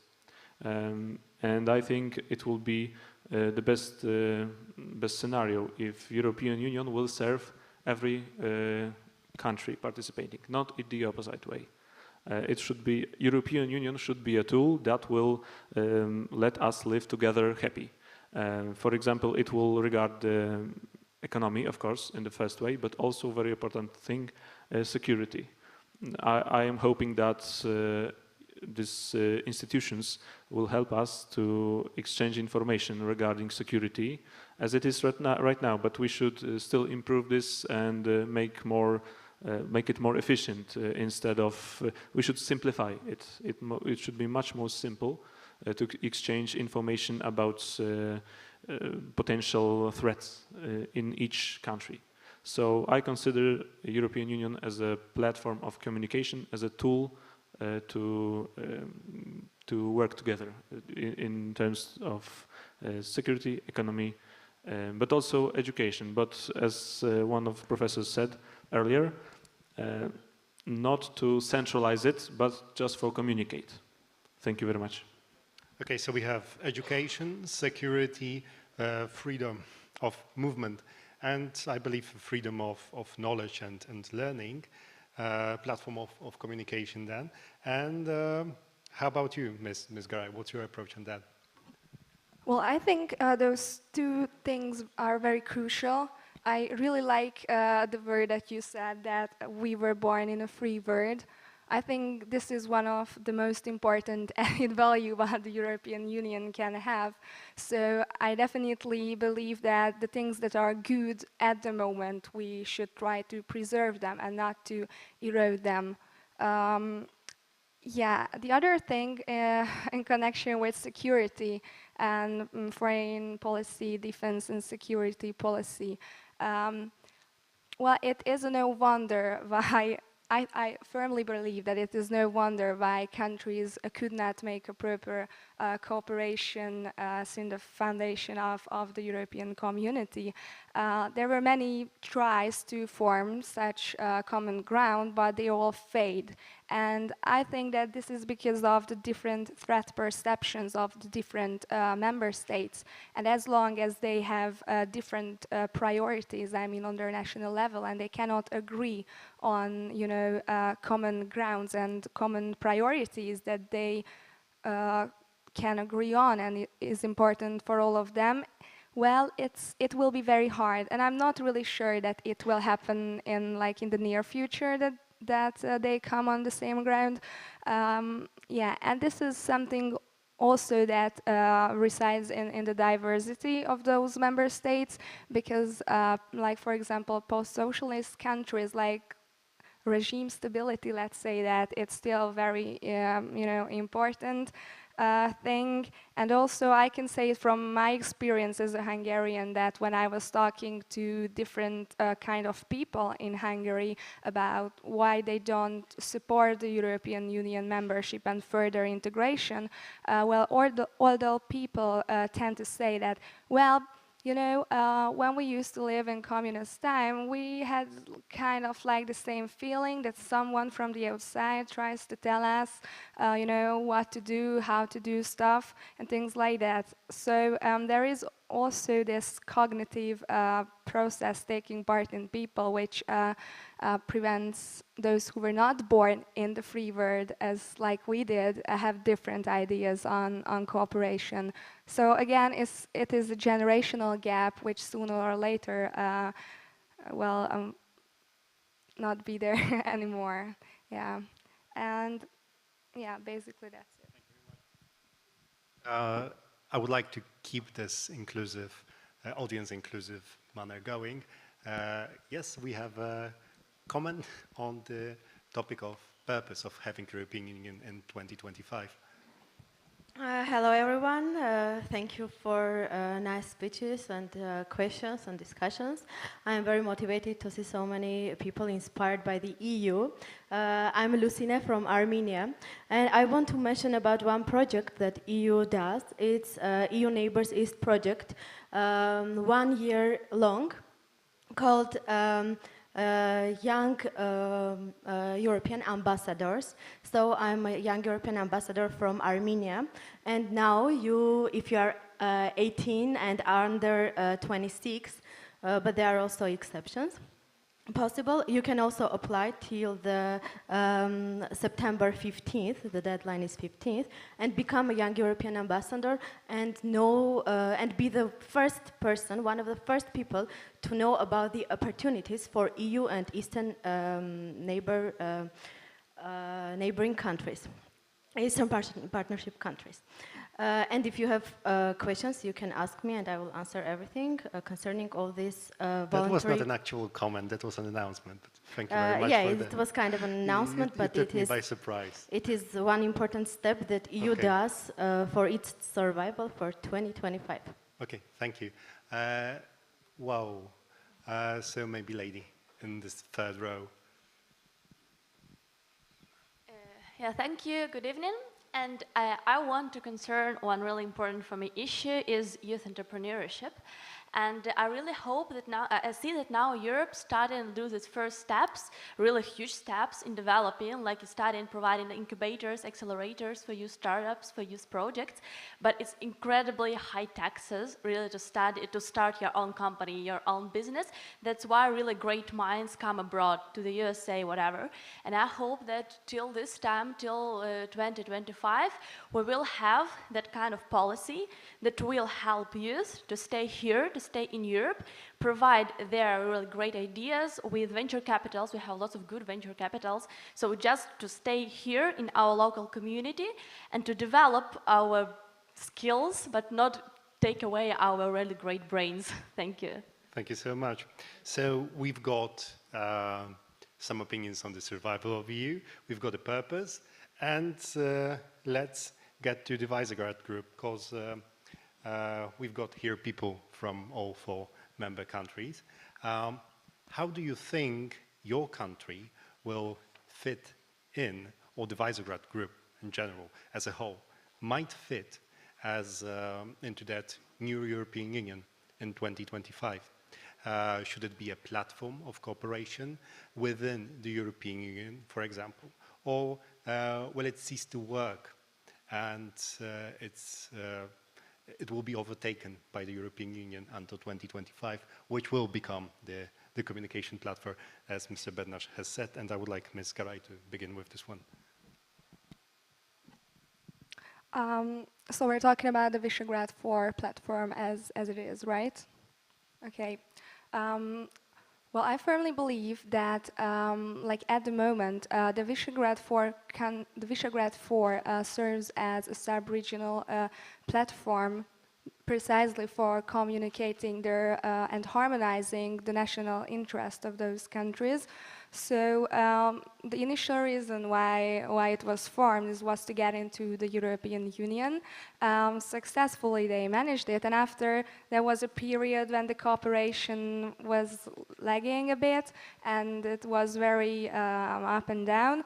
And then when they managed already, or we managed again to find common goals and common interests, like in connection with for example, the Visegrad task force in connection with defense and cooperation, or the migration crisis.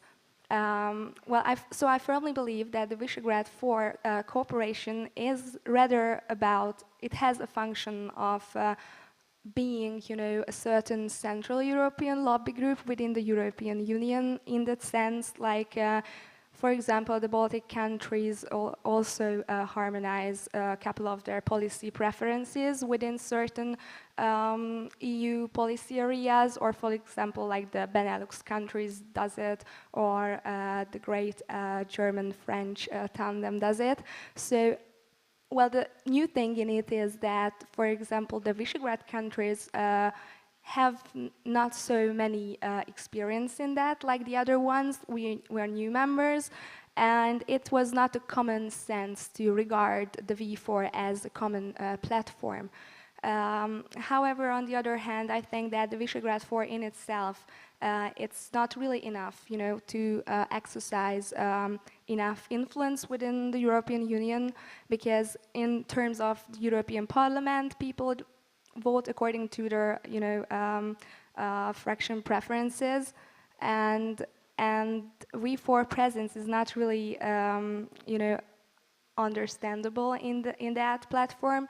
However, in the Council of the European Union, for example, the Visegrad 4 countries do not even make up to the blocking minority to block certain issues. Like, as far as I remember, according to the double majority rules, they make up only 30%, 13% of the quota, and we need 35% to block you know, a decision. So I understand you would say that yes, it will be in place in 2025, but it's not enough, we need more.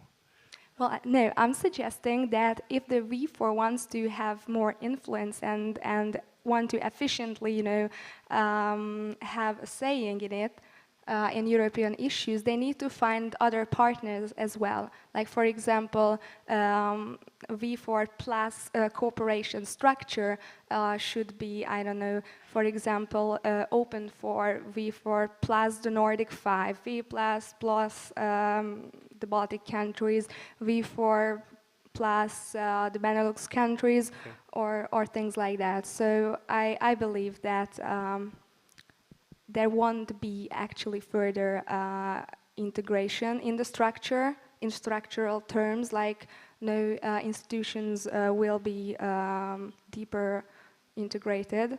And I also think that there is no intention to welcome other countries permanently. I mean, yeah. Thank you very much.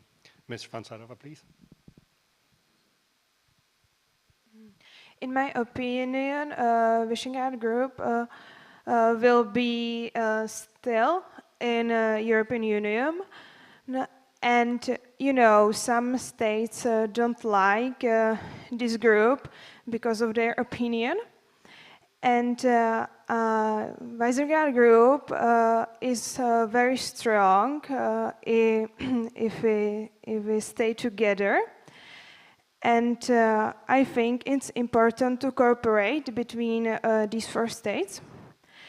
And I think Visegrad Group have a big potential in the future in the European Union. Thank you very much. Mr. Bednarz? I really enjoyed what you have said, because that was my thought. Visegrad countries have a very similar profile, but there are more countries like this with the same profile in the same region of the world. So with Romania, with Baltic states, with Ukraine, we could even try to expand our cooperation to other countries and become V5, 6, 7. So I see this as a chance. Of course, there will be many more tensions between the states, but I consider argue as a good thing, arguments and so on, because if we argue with someone, it means that we both care. So I think I am very optimistic about it. Thank you. Perfect. Mr. Patton? I think that Visegrad 4 will not be in such a form as we know it in 2025. I think that in 2025, Visegrad 4 will be cooperate only on the level of cultural cooperation. I don't think that it is so politically similar as has been till now. We can see that, for example, Polish government and Hungarian government want more sovereignty for the countries. Slovak government wants to go more to the core. I think that I don't see results of Visegrad 4. The last resolution of theirs I saw was the cooperation on the controlling of quality of products sold in the countries of Eastern Europe, because they think that, or it was proved that the quality of products is different in Eastern Europe than in Western Europe. But I think that the cooperation on the level of high politics is not going to be in 2025. Yes, of course, please. Just briefly. Okay, just one quick addition. I forgot to mention this important point that the V4 cooperation will always depend on the actual political governance. So governments always come and go with different ideologies, and I believe that, well, we cannot say at the moment how the V4 cooperation will look like in 2025, because we have to see what kind of changes will be there in political leadership. Okay, we've got voices from the audience. Yes, please. I wanted only to say that I think that the countries of V4 have really different interests in the politics, so I think they are not able to cooperate on this level. That was the thing I wanted to. Okay. I won't give to the audience this time.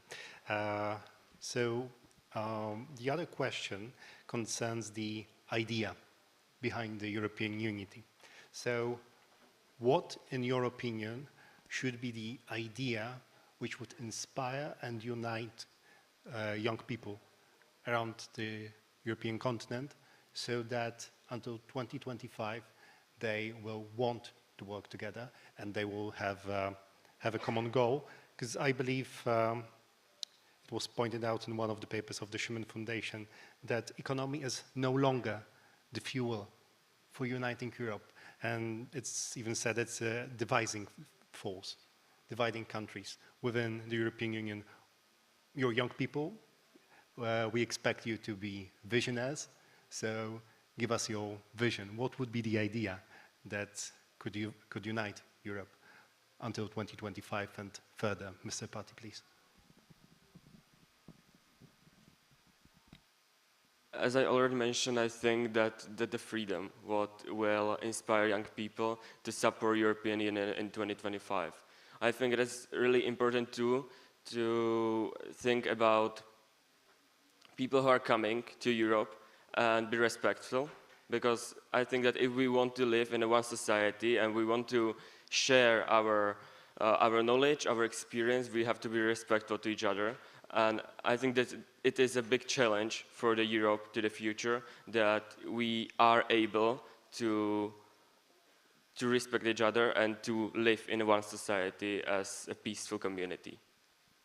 And I think that also for young people, it is important that European Union will propose social entrepreneurship or social responsibility to young people, because I think that young people are more aware of climate change and this stuff. So I think that this is a really important issue to the future, because the climate change is getting worse and worse, and it is a big challenge we have to face in the future. So I think that this is going to be an issue. Perfect. Mr. Bednar. Question was about idea that could connect us together in order to. Okay, so it is very hard question, because first thought that came to my mind is human rights. The Europe was always the place where human rights were more respected than the other place of the world, and I think this approach to a human being is exceptional in Europe, and we should keep this way. I think this is the first thing. Second thing is maybe repairing this ruined economy. It's also a very important goal to just make Europe great again. Yeah, I think it's quite a good idea. I will finish somewhere else. I will finish with this. Okay, thanks. Okay. Ms. Van Sar. I think the future of the European Union is our hands, because we all are a voice of the European Union, and I hope that we have many ideas how to change European Union. And as my colleagues mentioned, human rights and freedom, it's very important for our future.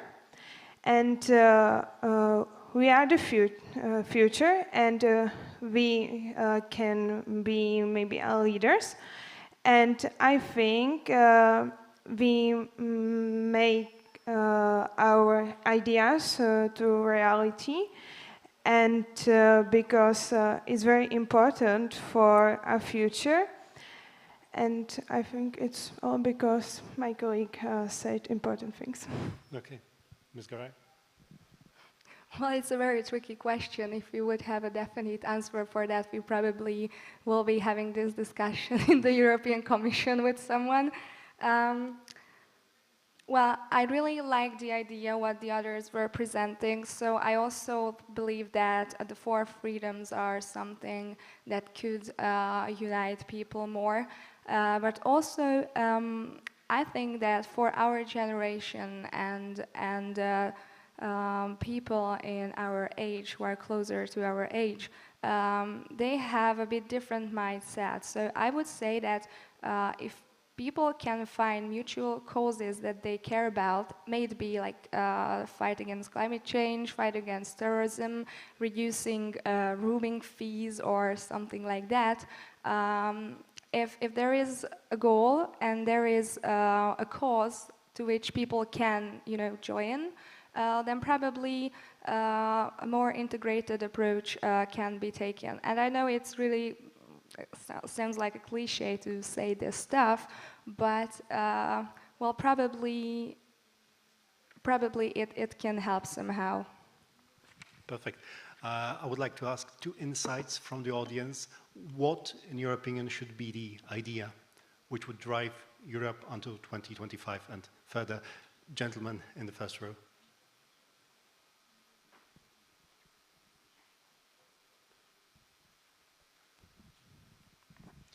Hi, my name is Nicola. I come from Italy. I haven't heard, I think, in my opinion, it is very important and interesting issue, the United States of Europe. And I have a provocational question. To build up the United States of Europe that perhaps might be the only solution to all the problems that we are facing now, are we, all of us, ready to give some of the powers that now are in the hands of the national states to a more powerful Brussels community? Are we ready to change the Commission and to really cooperate? Because, okay, everyone is talking about cooperation and integration, but if the Visegrad group is a group within a group and it is not cooperating, what kind of cooperation are we talking about? So are we ready to build up a United States of Europe? And are we all ready to spread voice and to take actions as all of you have said? Not really. I would like someone from the just other side of the room. I guess gentlemen in the back. I can't really see you that good. So your idea would be United States of Europe. Okay. And what would be the gentleman's from the back idea for driving the European car Hello. until 2025 and further? Yeah. I hope that all of you can hear me. I don't know about you, where do you all come from, but I'm coming from a small country in European Union that only has around 4 million people, of state of Croatia. And nowadays, I didn't see one problem that was addressed, at least I didn't hear it. It's about the fertility rate and how much it drops down decade by decade. And we are talking about changes and everything, but for who?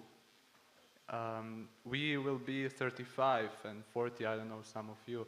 But still, overall, I mean, countries like Poland and Germany, they will maybe stay the same or decrease, but countries like mine, they might disappear, not maybe in 7 years or 10, but I'm talking about a little bit longer project that should be a little bit taken care of, maybe in some... So having a future at all would be your idea? Yes, and for who? Exactly, Okay. I mean, apart from corporation, migration and everything, but for who? Yeah. Okay, that's a very important point. Now I would like our panelists to pick one of the 5 scenarios presented by the European Commission in the white paper. Just to briefly remind you all, it was number 1, carrying on, number 2, nothing but single market, then those who want more do more, then doing less more efficiently, and finally doing much more together. And sorry, starting with Mr. Patin, please. Personally, I dream about the United States of Europe. I think it is a great idea that all of the countries around, all of the countries of European Union would be united in one nation, not nation, like one big group which cooperates on the field of military, economy, and cultural subjects. And I think that it would be a nice dream, but I'm not sure if it is not only a utopia, because the Europe is really culturally diversified, but for me it is a dream that is, which can maybe be fulfilled, but I'm not sure still. Okay, thank you, Mr. Bednar. Well, I consider a real option is option 2, nothing but common market. If something went well in European Union, it was economy, in my opinion. Right now, of course, it's not exactly in good shape, but the beginning was beautiful. And if we want to keep this up, we should focus on economy, on common market. The serious problem in the European Union are cultural tensions, and connecting every country in one United States of Europe will cause many problems in the cultural field, and I consider this as a big problem.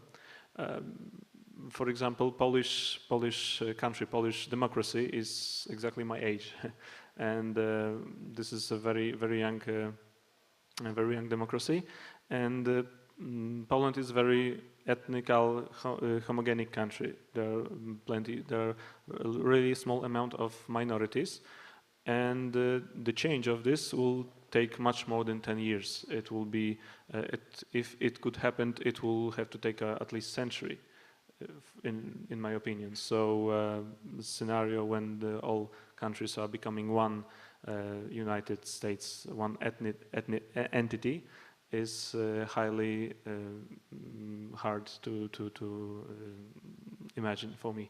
Okay, thank you. Ms. Francarova. I must agree with my colleague from Poland about economy, because our economy is now at the top, and some predictions says that economic crisis is coming. And I think it will be one of the issues in the future. And topic of integration. It's a very sensitive topic now for states of Visegrad Group, because we don't have same opinion like, for example, France or Germany. And I think we must more cooperate in these issues of integration, and we must find any results and solution about it. Okay, Ms. Gaia, which scenario would it be for you? Well, to be taking into an unrealistic account, I believe that the second one, and nothing but the single market, or the third one, like who want more, they cooperate more. Those are the two more realistic options. However, my country prefers obviously the fourth one, doing less more efficiently. Well, I'm not really sure that we will have a definite answer, probably a mixture of those. I don't really see that picking one option will be realistic for all the 27 or 8 countries. Yeah, I keep it this short because I like to reflect to the question of the gentleman asking about the United European States. So actually, did you know that in March there was a declaration published in Strasbourg? There was the European Youth event where people all around the world, not just from the European Union, could participate that, and they created the so-called European Constitution for young people. Who has heard about that? Raise your hands. Okay, like 2 people. That's not really much, and exactly, as an answer to your question, there are lots of people who think that they are ready and their country is ready for a united Europe, like a federal one. But this is only one single minority. At the moment, from the sides of high politics, we cannot see that this seems to be a reality at the moment. However, as young people, we can advocate the things that we wish to do. So that's why what I said in the beginning, that if you would like to change something, then you have to take the initiative by your own self. So we should not wait for politicians or your mom or dad or professor to say or do something, because if we don't do anything, then, well, who will do it? So I recommend to check out this document. I'm not saying that I agree all of the points with that.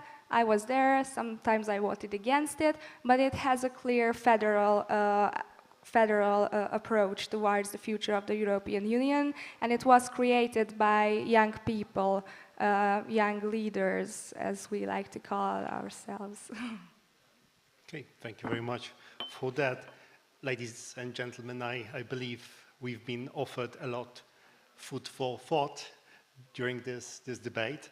I would like to thank very much indeed all of our wonderful panelists, and applause would go in here.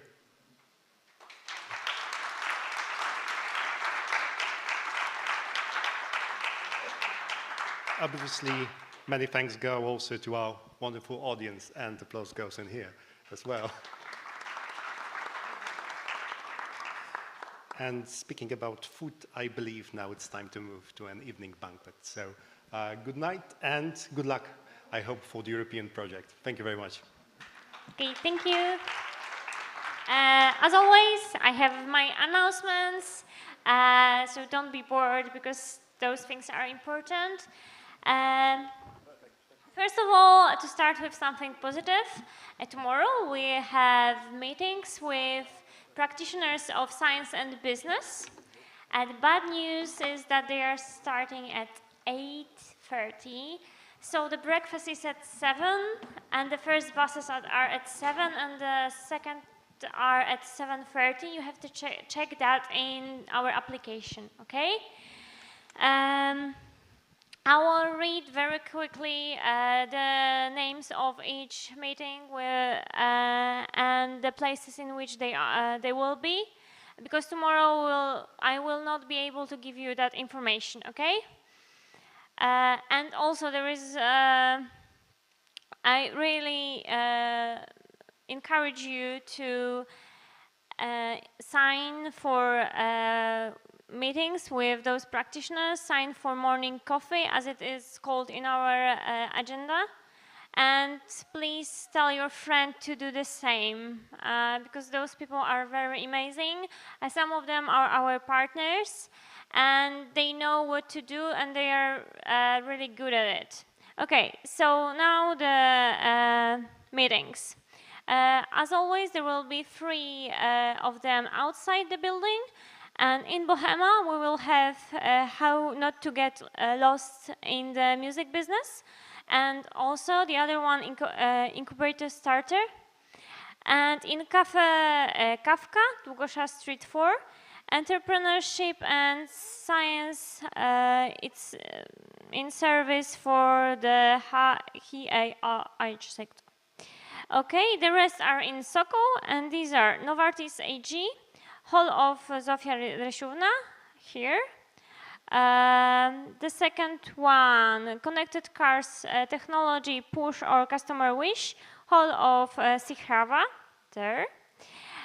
Meeting with Grzegorz Chłopek, again in Educational Hall.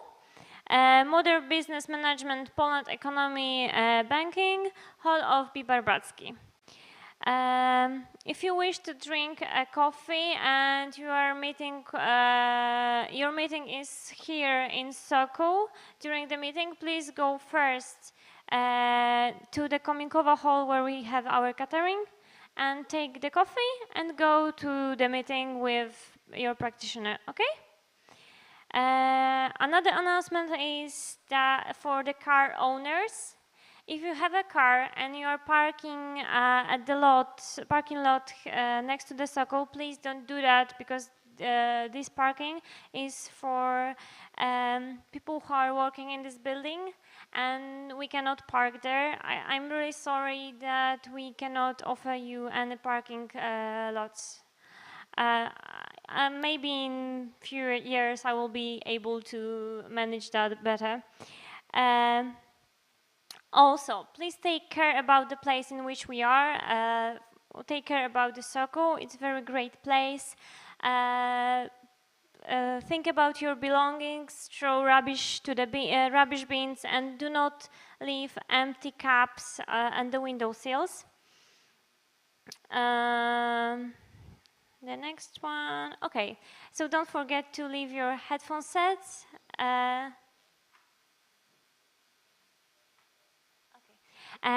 Please don't forget to leave your headphone sets at the place where we are leaving them, because if you forget to leave them, you can lose them, and then you will have to pay for them. Okay. I also announced on Facebook in our group that we have a small debate in our web TV studio. So if you are from the country which is there and you would like to join, please write an email to Mariusz Bednarz. There is an email is there. Great news is that now we are going to the banquet, to the official banquet, and we are invited there by the president of Nowy Sącz, of our host city. The banquet starts at 8 p.m. in town hall. It's Rynek Street 1. It's in the middle of the Rynek Street, so it's very easy to find. After the banquet, we will have our buses taking us to our accommodation places. And we will have two buses at 10:20. One will go to Opoka Stary Sącz, and the other to Kejsa and Campus. And we will have next buses at 10:40, so 20 minutes later. Those buses will go to Hotel nad Kamienicą, Zajazd Sądecki and Platinum. And there will be also one to Zygmuntowska and Campus. So that's all. I wish you very great fun at banquet. See you tomorrow. And don't forget that tomorrow we are waking up very early. Bye. See you.